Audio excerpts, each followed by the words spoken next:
Head raadiokuulajad ja vaatajad YouTube'is, kaunist keskhommikut kõigile. Täna on stuudios Keskerakonna Riigikogu fraktsiooni esimees Lauri Laats.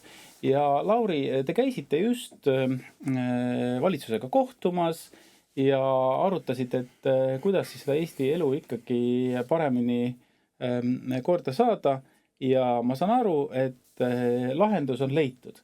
Et see on väga lihtne tutvustada, mis te siis kokku leppisite? Jaa, tõesti, et teema oli hästi palju, aga kõige aktuaalsem oli loomulikult meie majandusolukord, meie inimeste olukord ja konstateeriti fakti, et tõesti inimesed on vaesunud, ostujõudlus on vähenenud ja tuleb tarvitusele võtta lisameetmeid ja otsustati, et kehtestatakse talumismaks, aga vastupidises vormis, ehk siis tegelikult riik hakkab rahvale raha maksma selle eest, et praegust valitsust taluda.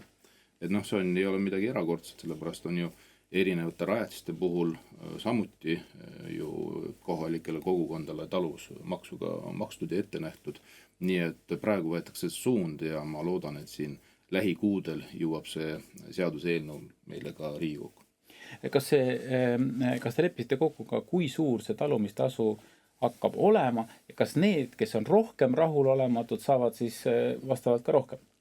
Ütleme niimoodi, et kõik on rahulolematud ja lähtuvalt sellest otsustati, et need summad ei varieeru, on kindel nii-öelda ühik kõikidele Eesti inimestele ja täpne summa selgub seaduse eelnõu menetluses, aga me ütleme niimoodi, et see on piisav summa selleks, et veel praegust valitsust aasta aega ära taluda.